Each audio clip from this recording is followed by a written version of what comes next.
Si paling perdana. Si paling perdana.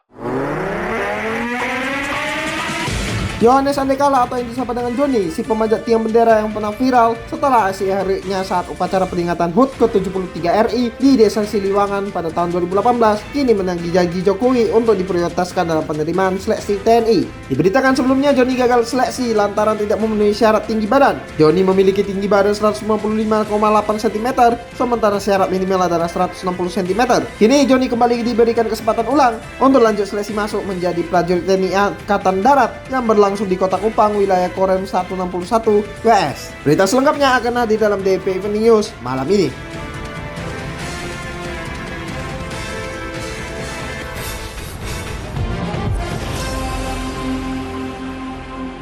Selamat malam Indonesia. Jordan Ghazali kembali mengantarkan serangkaian berita fatwa dan terkini yang hadir dalam DP Evening News edisi hari ini Selasa 6 Agustus 2024. Beragam informasi telah kami siapkan untuk Anda dan berikut adalah fokus utama kami malam hari ini. Yogyakarta darurat kekeringan, Sultan tetapkan status siaga 1. Jaksa resmi ajukan kasasi vonis bebas Rona Tanur. Penembakan terjadi di Kelapa Nunggal, Polres Bogor tetapkan 3 tersangka.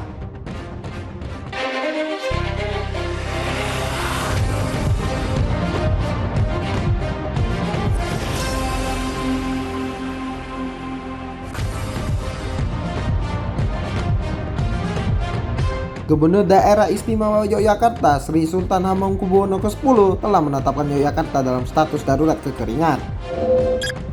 Status tersebut ditetapkan lewat surat keputusan atau SK nomor 286-Cap-2024. Surat keputusan itu menetapkan status siaga darurat bencana kekeringan di DIY yang berlaku mulai 1 Agustus hingga 31 Agustus 2024. Para pelaksana Badan Penanggulangan Bencana Daerah DIY, Novia Rahmat menjelaskan, penetapan status darurat itu dengan mempertimbangkan kondisi di 3 kabupaten di Yogyakarta. Berita selengkapnya bisa Anda baca melalui situs kami di dnpmedianetwork.com. Jaksa resmi mengajukan permohonan kasasi atas vonis bebas Rona Tanur dalam kasus dugaan pembunuhan Dini Sera. Berkas kasasi telah dikirim ke Pengadilan Negeri Surabaya. Jaksa penuntut umum dari Kejari Surabaya, Ahmad Muzaki, menyerahkan berkas kasasi ke petugas PN Surabaya. Muzaki melakukan registrasi kasasi ke PTSP PN Surabaya. Kepada awak media, Muzaki membenarkan dirinya melakukan registrasi kasasi di PN Surabaya. Namun ia enggak menjelaskan secara detail terkait hal itu. Lantas Muzaki bergegas meninggalkan PN Surabaya berserta beberapa personel dari seksi intelijen Kejari Surabaya. Sebelumnya Rona Tanur divonis bebas oleh Hakim Pengadilan Negeri Surabaya. Dia dibebaskan dari segala dakwaan dalam kasus tewasnya Dini Sera Afrianti. Majelis Hakim Pengadilan Negeri Surabaya mengatakan Ronald tidak terbukti melakukan tindak pidana sebagaimana yang didakwakan oleh jaksa. Polres Bogor mengamankan 7 saksi dan 3 tersangka dalam peristiwa penembakan di Kelapa Nunggal, Kabupaten Bogor, Jawa Barat. Peristiwa yang terjadi pada Sabtu 3 Agustus malam itu awalnya merupakan aksi tawuran antara 2 orang tersangka dengan 7 orang saksi.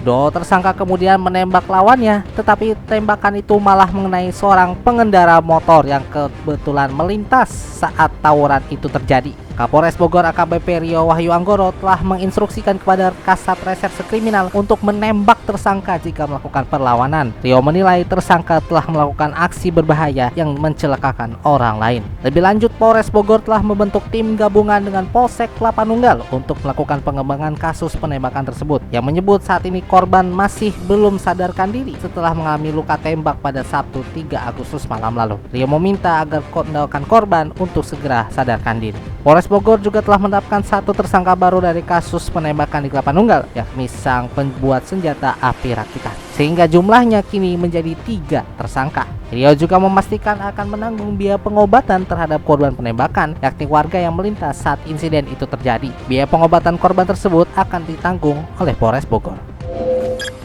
Polisi mengungkapkan alasan guru renang di Asahan yakni JSM yang berusia 40 tahun melakukan penganiayaan terhadap guru renang Asliani Siregar pada Jumat 2 Agustus 2024 lalu. JSM menendang kemaluan Asliani hingga mengalami pendarahan. Polres Asahan AKBP Afdal Junaidi mengatakan aksi penganiayaan bermula ketika Asliani lebih dulu tiba di kolam renang Satbi Garden. Ia lalu mengajak anak didiknya di sekitar batu loncatan di pinggir kolam berenang. Anak-anak didiknya bersiap melompat ke kolam dari batu loncatan itu. Namun tiba-tiba guru renang pria itu menurunkan anak didik Asliani dari batu loncatan, lalu digantikan oleh anak didiknya. Asliani pun lantas mempertanyakan hal tersebut. Kemudian terjadi cekcok antara keduanya. Guru renang pria marah dan memaki Asliani. Ia juga menendang kemaluan Asliani. JSM sudah ditetapkan sebagai tersangka sejak Senin 5 Agustus 2024 kemarin. Ia langsung ditahan di Polres Asahan. Atas perbuatannya JSM dijerat pasal 351 ayat 1 tentang penganiayaan dengan ancaman pidana penjara maksimal 2 tahun 8 bulan.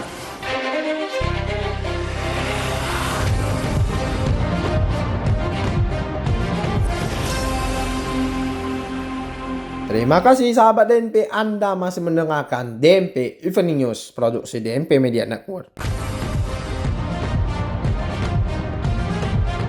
Kementerian Keuangan mewaspadai potensi resesi yang dialami oleh Amerika Serikat.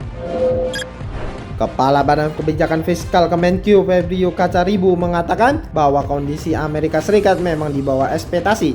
Hal itu terlihat dari tingkat pengangguran yang lebih tinggi dari perkiraan. Di saat yang bersamaan, tingkat suku bunga masih dipertahankan tinggi. Sejak awal tahun, sambungnya terlihat peluang Bank Sentral AS, The Fed, akan menurunkan suku bunga 3 kali. Namun sekarang dengan data-data terbaru, The Fed kemungkinan akan memangkas suku bunga lebih banyak. Dampaknya terhadap stabilitas makro Indonesia, Febrio mengatakan akan positif. Jika suku bunga Amerika Serikat diturunkan, maka tekanan aliran modal asing keluar dari Indonesia atau capital outflow bisa berkurang. Selain itu, Febrio mengatakan suku bunga Amerika Serikat yang turun juga bisa berdampak positif ke pembiayaan utang RI. Ia mengatakan sebelum suku bunga Amerika Serikat turun, suku bunga 10 tahun Amerika Serikat sudah turun tajam dari 3,7% dalam beberapa hari terakhir.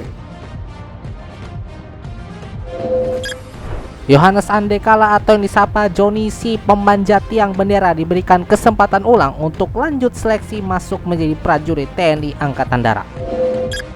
Kepala Penerangan Kodam 9 Udayana Kolonel Infanteri Agung Udayana mengatakan aksi heroik yang viral pada tahun 2018 lalu saat upacara peringatan HUT ke-73 kemerdekaan Republik Indonesia di Desa Silawan serta piagam penghargaan dari Panglima TNI dan Menteri Pendidikan dan Kebudayaan saat itu menjadi bahan pertimbangan untuk Joni lanjut tes seleksi TNI AD. Agung mengatakan proses seleksi TNI AD saat ini masih dalam tahap administrasi sehingga Joni masih diberikan kesempatan untuk kembali melanjutkan tes masuk ke Tentara TNI Angkatan Darat. Piagam penghargaan tersebut juga telah dilaporkan ke Markas Besar Angkatan Darat dan perintah dari Markas Besar Angkatan Darat atau Mabesat adalah memberikan kesempatan bagi Joni untuk lanjut mengikuti tes. Kapendam mengatakan tes yang akan dijalani secara gambaran besar meliputi tes kesehatan, postur, jasmani, dan akademik sampai dengan psikotes. Adapun proses seleksi dari Kodam 9 Udayana sudah dimulai pada Selasa 6 Agustus ini dengan serangkaian tes yang sudah disiapkan untuk nantinya dilaporkan ke Mabes TNI AD selaku pengambil keputusan akhir. Adapun alasan Joni sebelumnya dinyatakan gagal seleksi lantaran si bocah merah putih itu tidak memenuhi syarat tinggi badan. Utamanya karena tinggi badan persyaratan minimal 163 cm,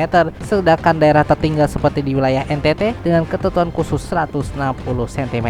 Namun Joni tingginya hanya 155,8 cm. Sementara itu, Joni saat dihubungi dari Kupang mengaku bahwa ia telah dihubungi untuk kembali ke Kupang, Nusa Tenggara Timur untuk mengikuti serangkaian tes masuk. DNP International News. Kami baru saja mendapatkan informasi bahwa calon presiden dari Partai Demokrat Amerika Serikat yakni Kamala Harris menunjuk Gubernur Minnesota Tim Walz sebagai calon wakil presidennya jelang pemilu presiden Amerika Serikat yang akan berlangsung pada 5 November mendatang. Tim Walz dikenal memiliki kampanye yang progresif dan bicara apa adanya. Ia dipilih untuk memenangkan suara kaum kulit putih di Amerika Serikat dan memenangkan suara-suara di kawasan pedesaan dan pedalaman Amerika Serikat, dikutip dari Reuters. Meski begitu, beberapa pejabat kampanye tidak mengkonfirmasi berita tersebut, tapi komentar resmi akan diperkirakan diberikan pada Selasa pagi waktu setempat. Walz yang merupakan veteran Garda Nasional Amerika Serikat dan pernah terpilih sebagai anggota Dewan Perwakilan Amerika Serikat dari distrik yang dikuasai Partai Republik pada tahun 2006 sebelum terpilih jadi gubernur Minnesota pada tahun 2018. Sebagai gubernur, Walz mendorong berbagai agenda progresif seperti program makan siang gratis, langkah nyata untuk mencegah perubahan iklim, potongan pajak untuk kelas menengah serta memperbanyak cuti bagi pekerja Minnesota. Kedutaan Besar Republik Indonesia di Dili, Timur Leste telah melakukan koordinasi dengan pemerintah dan gereja Katolik di Timur Leste mengenai opsi tempat tinggal sementara bagi umat Katolik Nusa Tenggara Timur Indonesia yang ingin menghadiri misa bersama Paus Fransiskus pada bulan September nanti.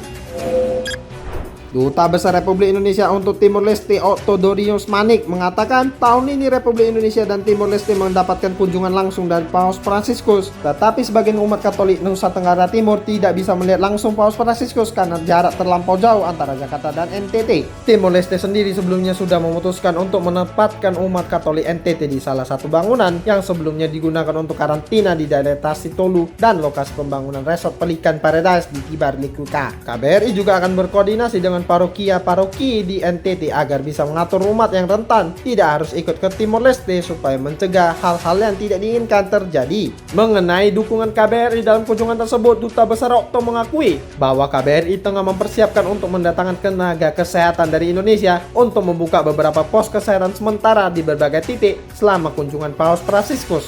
Sebelumnya, Uskup Agung Metropolitan Dili, Virgilio Kardinal do Carmo da Silva menginformasikan bahwa misa di Tasitolu akan dimulai pukul 16 waktu Timor Leste pada 10 September 2024 dengan perkiraan umat mencapai 700.000 orang. Tidak hanya dari Timor Leste tetapi juga dari NTT, Indonesia, dan Australia. Pemimpin Gereja Katolik sedunia, Paus Fransiskus akan mengunjungi Timor Leste pada 9 hingga 11 September 2024. Sementara kunjungan ke Indonesia di Jakarta akan terjadi pada 3 sampai 6 September 2024. Tim bulu tangkis Indonesia menjadi korban sindikat pencurian di ajang Olimpiade Paris 2024 pada Selasa 5 Agustus waktu setempat. PR dan media tim ad hoc Olimpiade Paris 2024 Persatuan Bulu Tangkis Seluruh Indonesia atau PBSI Yuni Kartika mengatakan insiden pencurian itu menimpa manajer tim nasional atau Timnas Bulu Tangkis PBSI Arman Darmaji. Menurutnya, tas yang dicuri berisi uang tunai untuk keperluan tim, kartu kredit, dan paspor. Akibat insiden tersebut, uang sebanyak 53.000 euro atau sekitar 950 juta rupiah yang ada dalam tas tersebut ikut raib. Aksi pencurian dialami tim bulu tangkis Indonesia terjadi pada Senin 5 Agustus sekitar pukul 17.30 waktu setempat. Saat itu Arman diberitahu rekannya Shandy Tawaposa Irawati bahwa ban mobil yang ditumpanginya kempes. Arman kemudian segera turun untuk memeriksa kondisi ban. Ia juga bergegas menghubungi perusahaan rental mobil untuk melaporkannya. Sementara Shandy pergi ke pertokoan untuk membeli keperluan tim. Perusahaan rental sebenarnya sempat meminta alamat lengkap lokasi mobil yang ditumpangi Arman. Namun karena kurang paham lokasi persisnya, Arman berbicara dengan polisi yang berada sekitar 3 meter di belakang mobil official tim bulu tangkis Indonesia. Naas kembali ke mobil, kelas milik Arman yang berisi uang tunai milik 53 anggota tim, termasuk atlet dan official, sudah tidak ada. Arman kemudian melaporkan aksi pencurian itu ke KBRI Paris untuk mendapatkan bantuan dari staf kedutaan dan kepolisian setempat. Lebih lanjut, Yuni menerangkan bahwa pelaku sindikat pencurian melancarkan aksinya dengan modus pengempesan ban mobil tim.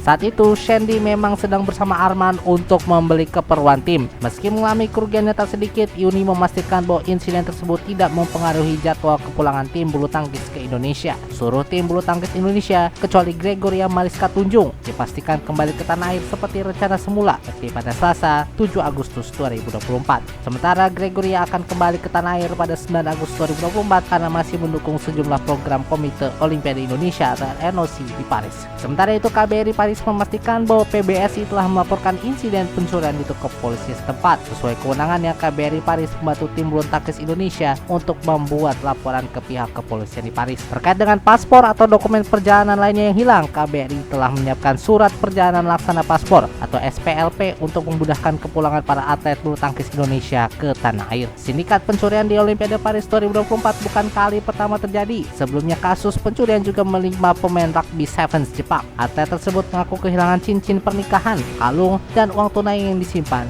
di kamarnya. Demikian DNP News untuk malam hari ini. Tetap dengarkan kami setiap hari Senin hingga Jumat di mana Anda mendengarkan podcast ini serta kanal YouTube kami DNP Media Network. Kami selalu menerima kritik dan saran melalui surel kami di redaksi @dnpmedianetwork.com.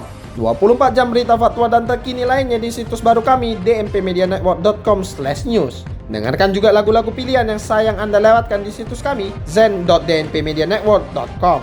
Mewakili kerabat kerja yang bertugas, saya Jordan Gozali pamit undur diri. Ini adalah DMP News, lebih informatif, lebih terinformasi. Selamat malam Indonesia dan selamat beristirahat.